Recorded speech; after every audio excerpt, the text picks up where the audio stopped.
Hello, everybody. My name is Eddie O'Brien, and this is the We Run the State podcast. Today, I have a special guest. I met him around, say, 8 years ago, and I believe he told me at that point about his vision to help athletes get exposure. I can't say the name of the camp, so I can say it. It's at the Rivals five-star camp, and Yeah. I think it was had to be in 2015, and here we are in 2023, and he's running arguably the best uh, camp series, definitely in reference in regards to giving athletes exposure. It's none other than my man, Next Gen founder Brent Williams. B Dub, thank you for coming on. It's always a pleasure to talk with you. Always good to be here, man. Thank you. And as I always say, you're the hardest working man in the recruiting business. You're everywhere. I appreciate the support that you've given NextGen over the years, and the coverage that you guys have provided for us has been phenomenal. And we're excited to have another great year this summer in Atlanta. And I always look forward, to the show, and I thank you for allowing me to be part of the Next Gen family. It's been a great experience, and like I said, it's hard to believe that was like 8 years ago. I know. Just seeing where things have gone from that point to now, and just being able to have that relationship with you and just being part of the family. But you know, as you just mentioned, the show by Next Gen is a few weeks away. Yep, yep. Let's backtrack a little bit for those that aren't familiar with the story. Tell the audience, when and why you started this Next Gen camps. You know, we initially started the idea or the concept of next gen camps was looking for the next generation of great football players. And from there, what's happened is our initial vision was to provide exposure from people from states like where I'm based in Massachusetts, states that are not highly recruited, give them an opportunity to compete on the same stage as the athletes from higher recruited states. So that was the initial vision. And all of a sudden, what took off or what happened was nothing but God. I mean, literally, we went from, and I mean, I'm always humbled when we have 740 kids registered for this year's show. And when I see those 740 kids, I am always reminded of the camp that I ran here in Massachusetts once with 55 kids. And so, to come from that and those humble beginnings to start to have so many connections and so much support from different recruiting services, recruiting sites, people like yourselves that have helped build this. It's humbling. We are going to, before we hit the show, we will cross over the 11,000th scholarship offered to a kid who's come through our camps. Mark, we're going to hit that, and we're going to celebrate that. I think we were within like 8 to 10, so it's going to happen in the next week because all of these kids are out visiting. So we're excited about what we're doing. We're excited about what we've been able to accomplish, but we also realize that there's so much more to do. There's so many more opportunities, so many more lives to touch. And my son and I, when we started this, we started with the vision of changing lives one athlete at a time, and it's been a blessing to do just that. Now you mentioned something that triggered another question that I probably would have forgotten to ask, as far as giving exposure to states or areas that don't get exposure. How how do you think recruiting from Massachusetts has changed? I'm going to say from around the time you started the Next Gen camps Yeah, up until now, because to be quite honest with you, I follow these things, and it seems like there's more. No, I know it's more athletes getting yeah, noticed from that particular state early and often. absolutely. And I think what's happened is these athletes from states like Massachusetts, states that are under recruited, are taking advantage of events like ours. And they are getting out to these places and they're competing, and people are now seeing that they can compete with anybody. So when we first started this, I used to tell the joke. It was like, we only average 7 to 10 Division I scholarships a year out of the state of Massachusetts. And at the time, I had my oldest son, my godson, and my second son that were all elite Division I, recruiting prospects. And I was just like, um, There's 3 of the 7 right there. They're in my house. I mean, if you're not living with me, then you're not going to have that opportunity. But in all seriousness, what's happened is I think that kids are starting to get out more. They're starting to go places and compete more where they used to stay in this bubble. I think high school coaches, to some degree, they all of a sudden started to see, okay, there's value in this. This is not just, quote unquote, the money grab, or you're trying to just take folks' money. That you really are taking data. You really do have a process in which you're sharing this information that's creating these opportunities for these kids. And it's literally tripled the number of scholarship opportunities that are coming on an annual basis from a state like Massachusetts. And it's also enhancing states like Georgia, Florida, Texas, California, Ohio, Alabama, where those kids are coming out and their rankings are going higher, they're getting more exposure. And in this world of NIL, that means something. I remember sitting in my second son's coach's office when he was recruited to Ohio State, and he jokingly said, you know, Urban Meyer was the coach at the time, and he said, stars don't mean anything to us. We don't pay attention to the stars. We don't care about your rankings. We don't care about that stuff. And then I joked with him. I said, but coach, you get a bonus based on the recruiting ranking of your class. So it has to mean something. And so I think coaches are now coming clean. I think that they recognize that they do pay attention to it. That doesn't mean that if you're a 4-star or a 5-star, when you get on that campus, you don't have to go to work. But it does mean something prior to coming in. And now in the world of NIL, it means that much more because it can mean real money to you, your family, as you go throughout this recruiting process based on your ratings, rankings, and so forth. So events like ours have become even more important. All right, now during this past season, I believe you NXGN stopped through 10 cities. Yeah, I think we hit 11. I think we hit 11 this year. Um, it seems like 5 years ago, but it was the beginning of January. We were in Orlando. We went from Orlando to Los Angeles to Arizona for the first time, which I'm really excited about the number of kids that are coming from Arizona, because that was like an area, like several years ago, we went to Virginia for the first time. And it's like we get to see the areas that are going to blow up before they blow up. Before everybody started, flocking to Virginia to see all of these players, we got to see them early. And it was like, oh my gosh.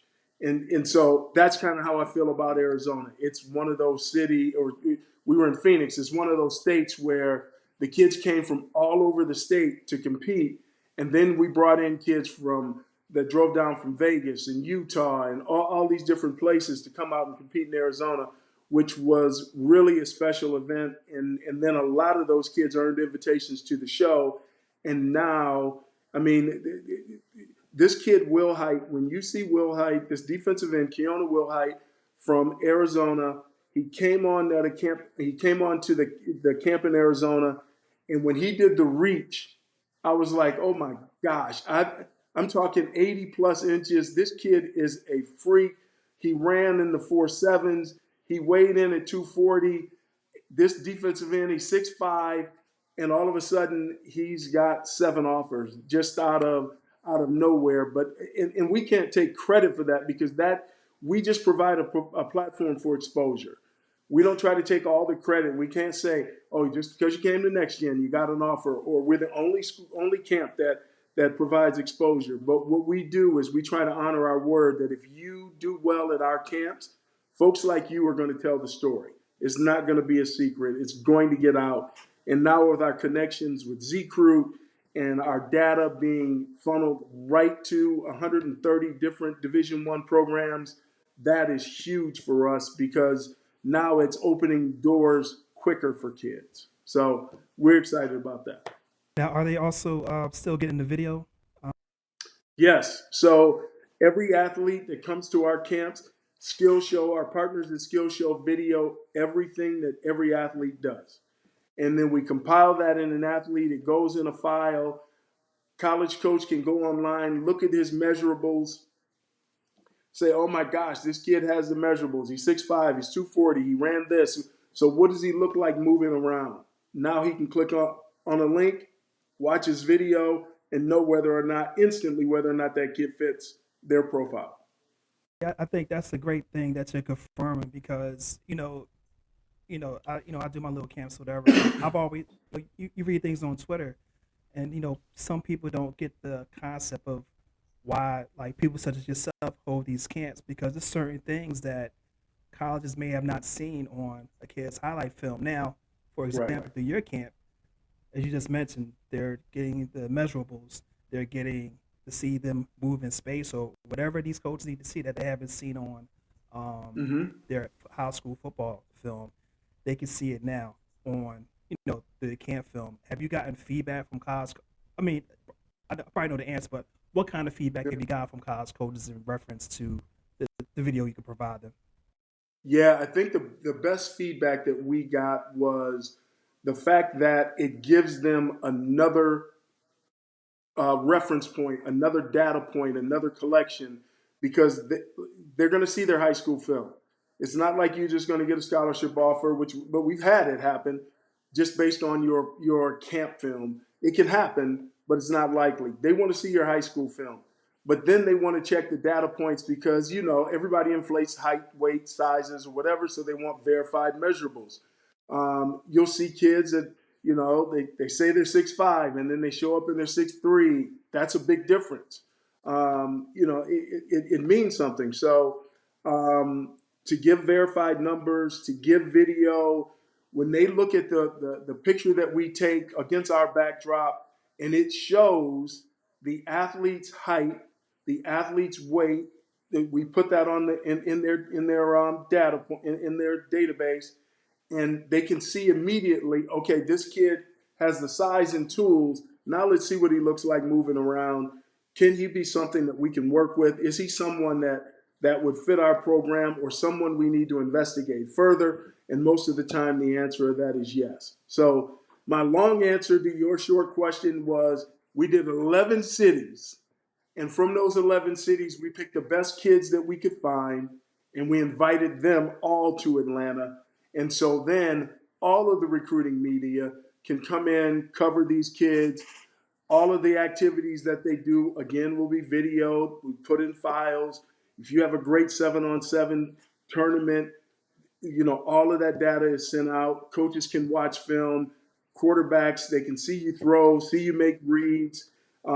We put the quarterbacks in, and you know this, we put them in a really, really tough situation where we put you on a 7-on-7 team with one other quarterback. You got 18 kids that you've never met before, and then we tell you to go out and compete in a high pressure 7-on-7 tournament with the whole recruiting world watching, and you don't know anybody you're throwing to. You just met this dude walking up to the field, and I'm always amazed at how how terrible the teams look at the beginning, and then 2 games in, it looks like these kids have been playing together forever.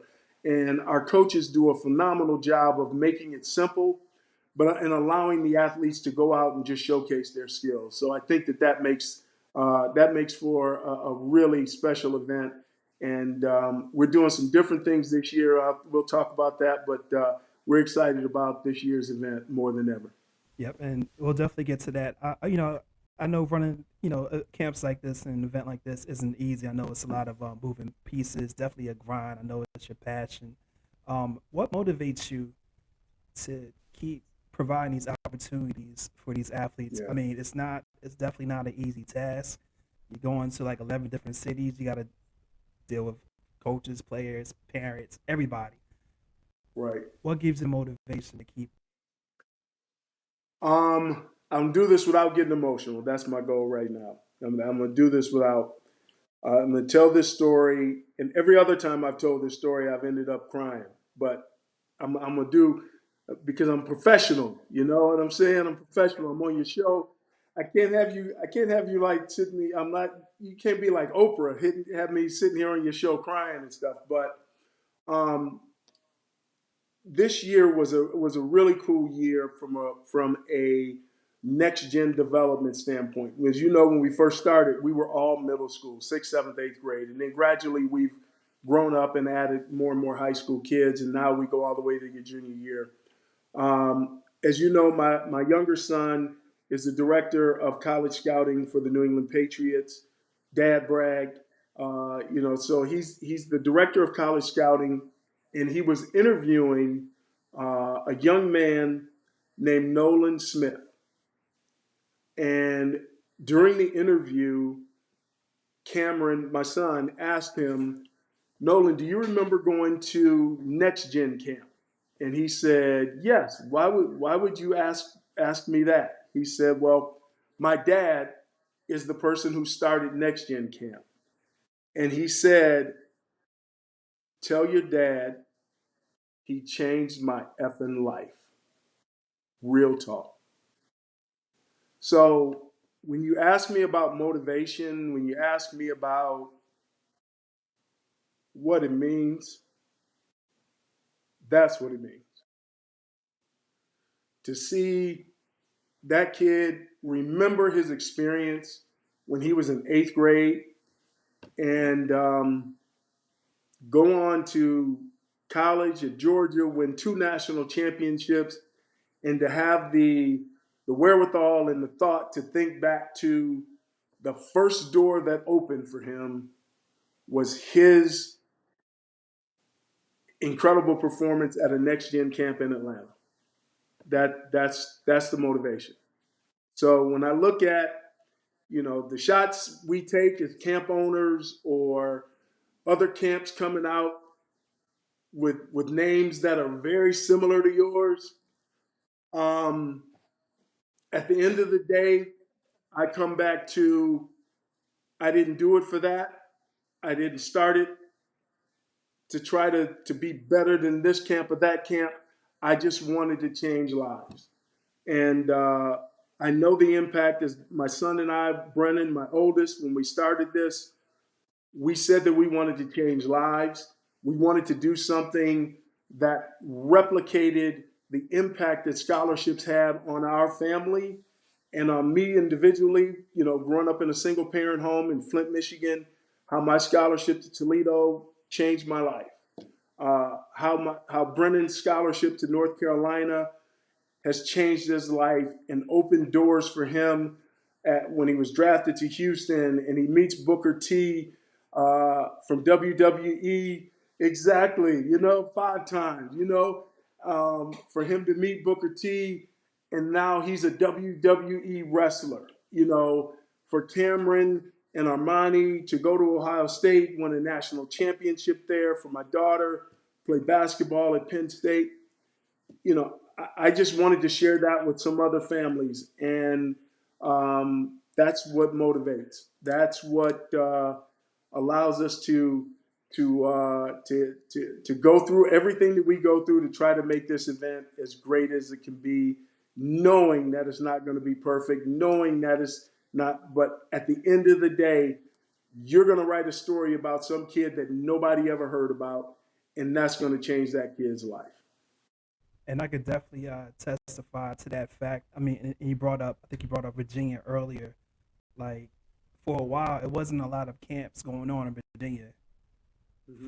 for that particular area. I mean, that's factual. So, and to your other point, like I've had a chance to see a ton of athletes before they actually like blow Right. up or even get offers. So it's been Right. amazing. Like I'll run across kids that I not forgot I saw them at the show initially, and then now 2 or 3 years later they're like, hey, what's up, coach? Remember me from the Right. show and things of that nature. And it's kind of cool because you get to see that journey, and I think Yep. next gen has always been a place where the big names to come to, but those kids really looking to get their names put out there. And like you said, you don't promise anything, but if you do Right. what you're supposed to do, then your story will get told. So with that Absolutely. being with Yep. that being said, and you can feel free to talk about the other event. Um, Let the people know what's going on, in a couple of weeks, the show and the other event.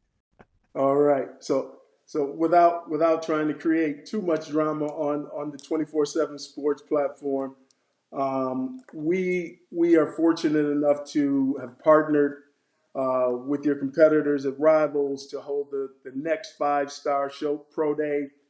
And what that has done is we're bringing in top 100 kids in 2025, 2026. There's a couple 2027s that have like a bunch of offers that are coming in as well. And so there's going to be 100 athletes that are going to participate in a one-day pro day. Our partners at Battle is going to provide gear for these kids. It's ridiculous the stuff that they're giving them. They're going to be, they got baseball jerseys and basketball shorts and compression and sweats and hoodies.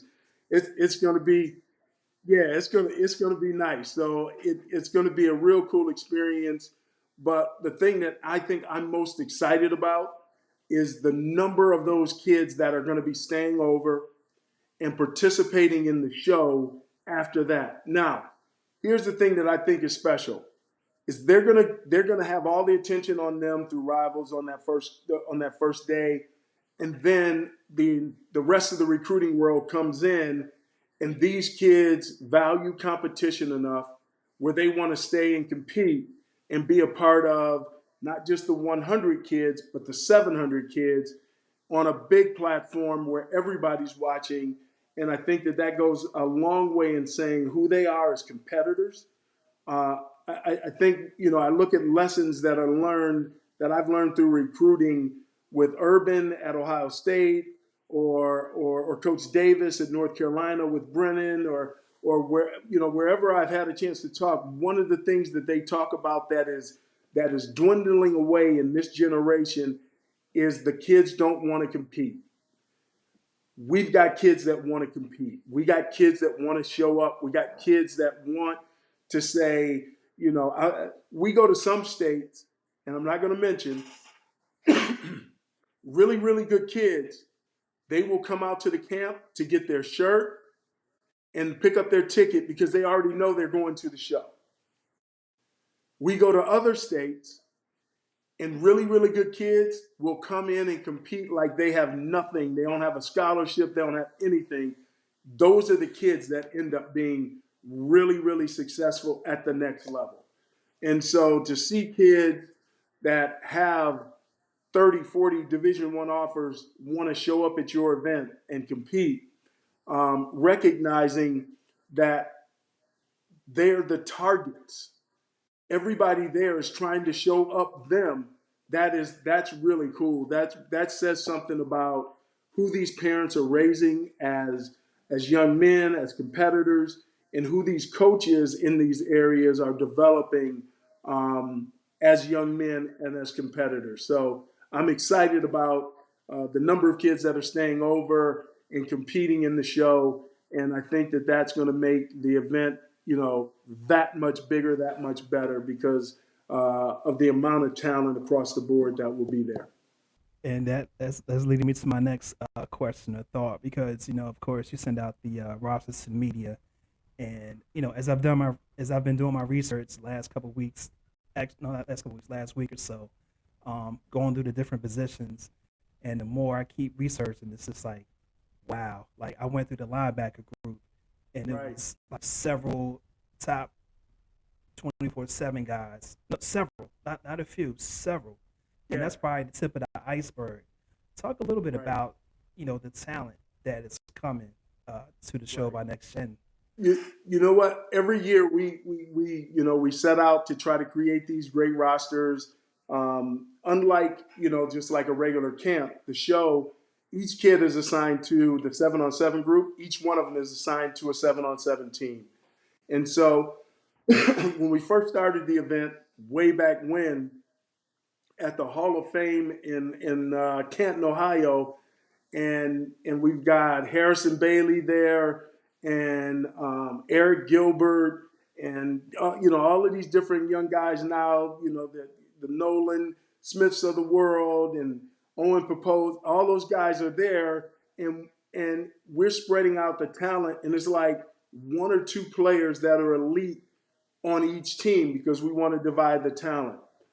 Now it's like there's 7 or 8 elite D1 prospects on all 20 teams, which then makes it a bigger and better showcase for those, because what we try to do is provide something for everybody. So the kid that has no offers, none, not on anyone's radar, he gets to compete on the same stage with the kid that has 40. Well, we want him to be able to showcase his skills. That's one. But the kid who has 40, what can he get out of it? We partnered several years ago with the All America Bowl on NBC, and now we select players from the show to participate in the All America Bowl. That's huge. Every year, we're going to announce the kid, the athlete that participates that may otherwise have not gotten a chance to play in that game. Now he's playing in front of 4 million people on NBC. The kid who already has the All-America Bowl, already going to an All-America game, he gets to build his brand. He gets to put his name out in front of all of the media. He then creates more value for himself from an NIL standpoint. Some of the things that we're doing during the 5-star event, whenever you've been a part of our feature events, it can never just be about football. It can never be about football. When we started the 6, which is our quarterback camp, this dude named Tom Brady and his foundation and his company helped us get that thing off the ground. But we couldn't just be about football. It had to be about developing strong character, developing players on and off the field, developing mindfulness and recognizing their impact in their communities, not just being a great quarterback, dealing with the adversities of being a quarterback. Families, you're sitting in the stands and people are yelling, the quarterback sucks, and it's your son. How do you handle that? We dealt with all of those things. Well, this is no different with the 5-star event. We're bringing in, which I'm fortunate to have, my son Cameron is going to talk to these athletes about the importance of building their NFL profile now. The fact that part of his staff traces back to their social media, their high school social media, to start to build their character reports now. So understand the impact of what they're putting on social media, how they're building their brand will impact them in 3 or 4 years when they go to college, or when 3 or 4 years when they are coming out of college. We have a mental health professional. The amount of pressure that we're placing on kids with all of this NIL stuff, this early recruiting, all of the attention, we have to recognize the impact that we're having on these kids. And so we have a mental health professional that's going to come in and talk to them about the importance of dealing with these issues, talking to someone, being open, not trying to be the tough guy that holds everything in. So we're doing that. We're bringing in a financial professional that's going to talk to them about the steps of managing NIL money. Because you're seeing all of these horror stories of a kid that gets $100,000 of NIL money, spends all $100,000, and then gets knocked on the door from the IRS saying, hey, where's my taxes? And they have no idea how to manage that. We need to make sure that we educate them on those things. And then we're bringing in a person from the foundation who I think is a phenomenal speaker, is Cardell Jones. He was a part of the national championship team at Ohio State. He oversees the foundation at Ohio State, and he's not going to pitch Ohio State. What he's going to talk about is how do you maximize what you're getting in your NIL deal? More importantly, what you can do that turns colleges off.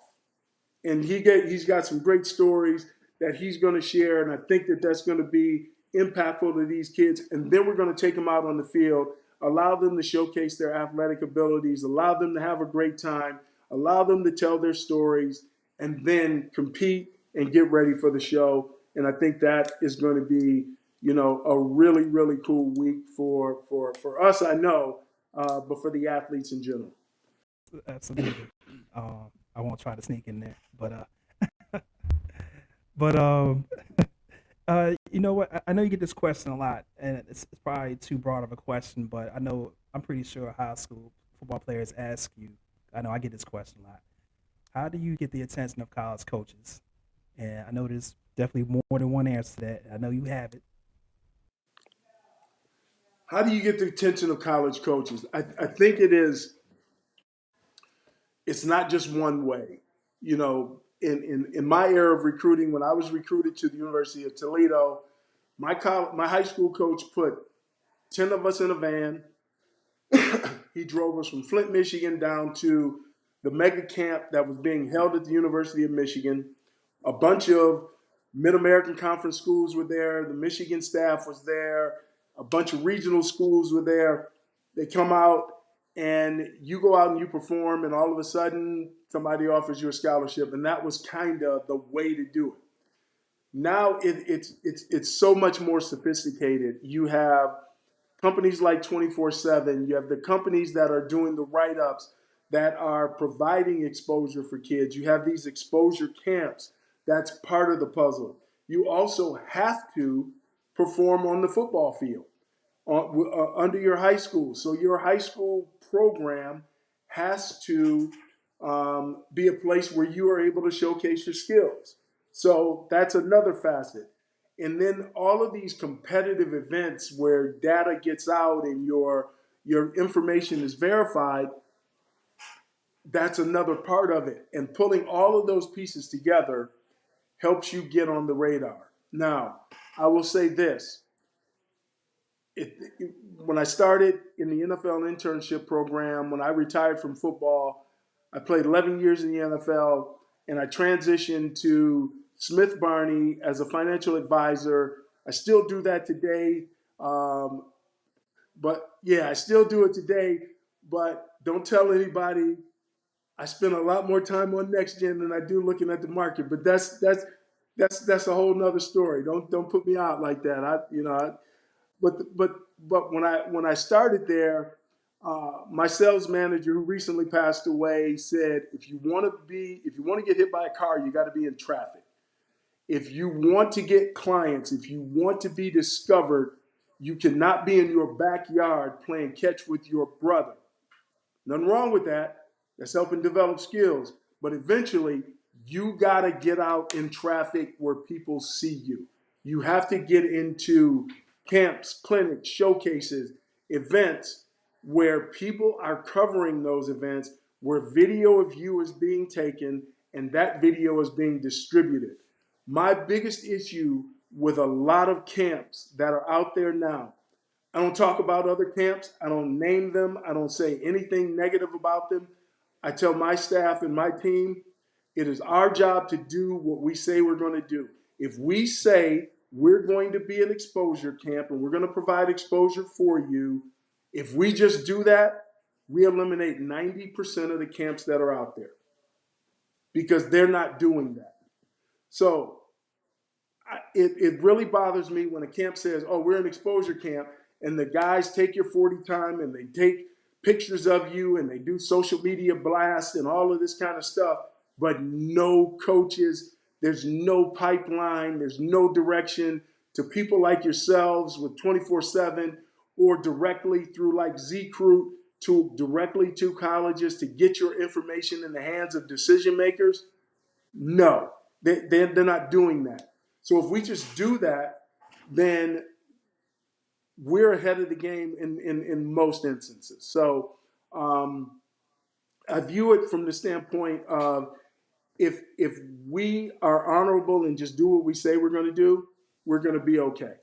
And I think that has been the reason we've had so much growth, the reason we see the results that we see, and the reason that folks want to use a name similar to ours to make folks come to their camp. Yeah. No. No. There's some other camps out. There's another camp that on the day before our camp, at the same day in the same city, not going to say the city because it'd be easy to track down, they tried to hire my entire coaching staff that we had hired on the ground, and they tried to entice kids to come to their camp instead of our camp, and it didn't work out so well. We had a great camp. We got a lot of talent. So the camp business, I've learned it's a dirty business, but we're going to do everything that we can to stay above board. We recognize that there's companies out there that are doing things that, you know, big word, nefarious, little crooked. But we're going to keep doing it the right way. We're going to keep trying to help as many kids as we can. And as I tell, as you know, Armani was named general manager of NXGN Camps this past year. As I tell him, as he gets frustrated with those kinds of things, I just tell him, all we got to do is keep doing what we do. We do what we do and keep trying to get better at it. We're adding different things to the show. We're adding different things to our camps. We're going, adding different experiences, and we're growing. It'll take care of itself. All right, B-Dub. Well, look, I definitely appreciate talking to you about this camp. I'm excited to come to the show. To cover it as always. I definitely got to shout out Armani, my man Larry, Absolutely. Head Not Yeah. Day, AJ. Did I miss anybody? I don't think I missed anybody. Car, yeah. Cam, my Yeah. bad. Cam, yeah. Yeah. And hello Yeah, to your wife they're too. doing well. Huh? And shout out to your wife too. I know she Appreciate Oh, I it. forgot. I Absolutely. should have had you tell that story. How she just said you need to do something. Absolutely. No, that's it. No, we're not making any more scholarships come out of this factory. So you're gonna have to go find somebody else's kids to help. So that's how it ended up starting. Yeah. Amen. The So one thing that I did want to touch on, as you can see, usually I wear my show gear. Today I'm wearing my TrenchKing stuff. We have changed the TrenchKing challenge at the show, and we're going to introduce something that we think is going to really catch fire on a national basis. When we started doing the middle school camps, there was no other camp series that was doing it doing middle school camps nationally. And so one of the fathers of one of the athletes who's come through the show, the young man's name is Tyler Atkinson. Tyler's out of Georgia. His father, Victor. Tyler was the athlete that received our 10,000th offer, and we celebrated that. So you'll see who we dropped with number 11,000. I'm hoping it's one of two guys. You know, they keep going back and forth getting offers. So I'm hoping it's one of these two guys that gets the big number. But he had suggested. He said, you know, these 5-on-5 tournaments that linemen are doing here and there around the country, they're going to take off. And you need a company that is organized and structured and reputable to run these things. And I said, man, you must have been sitting in our last meeting. We just talked about taking the 5-on-5 lineman challenge around the country. And so on the first day of the show, as you know, the linemen actually learn something at the show. You got Brandon Tucker, who had 5 first-round picks. You got Torian Wilson, Rob McAllister. You got some of the best line coaches in the country coming in to work with these kids and developing them. So they're going to still get their day of development, but they're only going to do that for one day, where it used to be 2 days. And at the end of that one day, where it used to be Team Rise as offense, Team Buzz as defense, they're going to take those uniforms off. We're going to give them a whole nother set of uniforms, 8 different teams, and each of the 8 coaches will then oversee their own 5-on-5 team, and it's going to be real competition on the battlefield called the Battle Zone, sponsored by Battle. There'll be 4 battle zones going on at once. They'll have referees that determine who wins the one-on-ones. They're going to do pool play. They're going to do double elimination playoffs.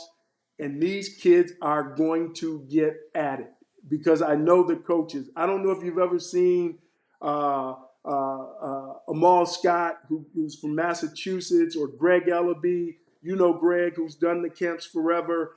These guys bring energy to a whole nother level. Then we've got our Atlanta guys, John Toller and Mike Morris. Mike Morris, they're going to come in. It's going to be 8 different teams, and they're going to compete. Now, the cool thing about it is, like we do already setting up the rosters with the 7-on-7 teams. The coaches don't know who they're coaching yet. So when we do the challenge and we do the the obstacle course that we normally do, at the end of that, the kids will go to their teams because they know whose team they're on. There's 8 different teams, and then they're going to draft the coaches. And then they're going to come out and they're going to compete the next day for the championship of the TrenchKing Challenge. And I'm just excited to see it. It's going to bring a lot more energy and competition.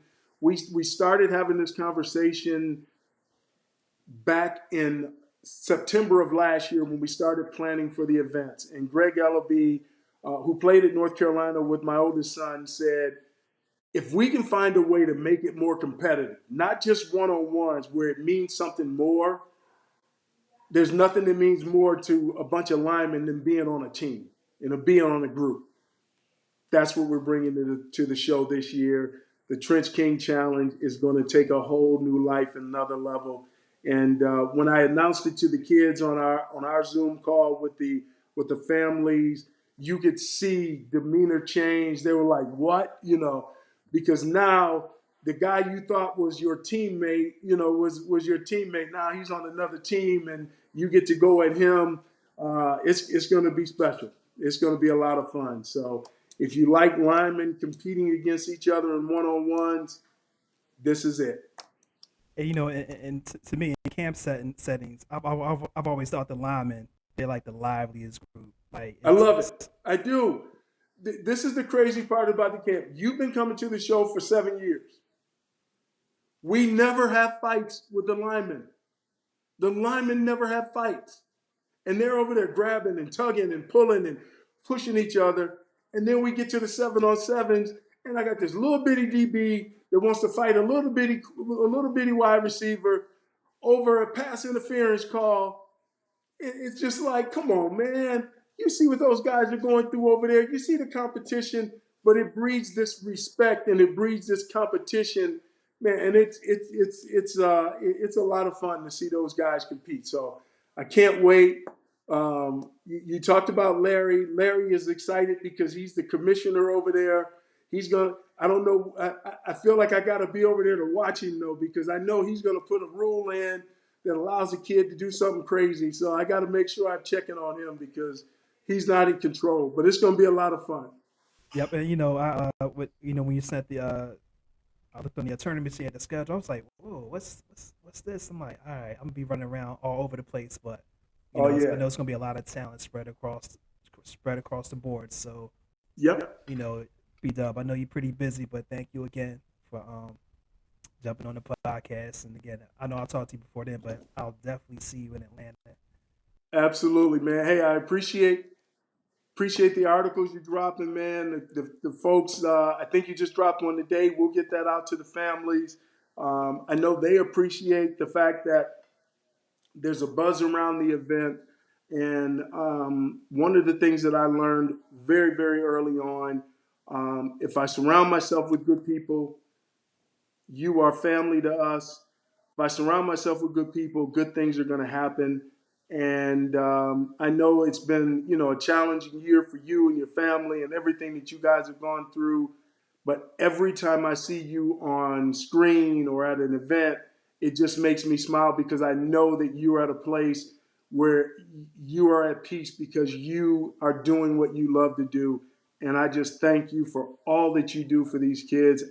They have no idea of how much passion and love you have for them. And I just thank you for being a part of our family. Hey, man, I appreciate the kind words, and I wanted to say this. I like taking a line when I'm on Twitter because I get told, watch out for this or watch out for that, or they're talking about what they're going to do. I always like to write your line like it's called the show, not the talk. Absolutely. I love that line. Absolutely. It's the show. That's not the it. talk. So don't come in here just talking. I'll send you the money for that line. But hey, man, You got it. much love to you. And I'll see you in a couple weeks, man. Thanks for coming All over. right, man. When you see me in Atlanta, man, I'm gonna have my shaved all off, man. I'm gonna look clean. I'll have my line, I'll be tight then, man. I'll be ready to roll. I feel you. I'll be the same way. So